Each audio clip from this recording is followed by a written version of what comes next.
మీరు చూస్తున్న ఈ వీడియో బెన్హామ్ టెక్సాస్లో ఉన్న బ్లూ బెల్ క్రెమరీస్ ఫ్యాక్టరీ అవుట్లెట్.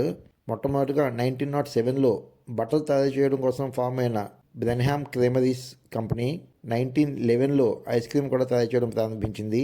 1930లో ప్రస్తుతం ఉన్న నేమ్ బ్లూ బెల్ క్రెమరీస్గా రూపాంతరం చెందింది. తొలినాళ్లలో బెన్హామ్ చుట్టుపక్కల అమ్మకాలకు మాత్రమే పరిమితమైన ఈ కంపెనీ 1960లో హ్యూస్టన్లో తన అమ్మకాలను ప్రారంభించింది.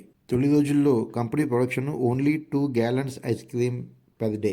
1975లో కంపెనీ తన అమ్మకాలని లూసియానా స్టేట్కి విస్తరించడం జరిగింది. ప్రస్తుతం రోజుకు చూసుకుంటే 23 స్టేట్స్లో వీరి అమ్మకాలు కొనసాగుతున్నాయి. అబ్జర్వేషన్ డెస్క్ విజిటర్స్కి అలౌడ్ చేస్తారు. ఇది మార్నింగ్ 8 నుంచి మధ్యాహ్నం 2 దాకానే ప్రవేశం. No photos videos permitted there. Ice cream 40 రకాల ఫ్లేవర్స్, ఎనీ స్కూప్ $1 మాత్రమే అమ్ముతున్నారు. You can eat as much as you can by paying $1 per scoop. 1936లో కంపెనీ ప్రకృతి చేసిన మొట్టమొదటి రిఫ్రిజిరేటర్ ట్రక్ను చూడవచ్చు. అలాగే స్కల్ప్చర్ పార్క్లో ఉన్న లైఫ్ సైజ్ కంపెనీ లోగో, ఆవు నడిపిస్తున్నటువంటి అమ్మాయి ఇద్దరిని చూడవచ్చు. Entry free for all. Ice cream lovers తప్పనిసరిగా ఒకసారి విజిట్ చేయవలసిన ప్రదేశం. గుర్తుంచుకోండి, working hours Monday to Friday 8 AM నుంచి 5 PM దాకానే.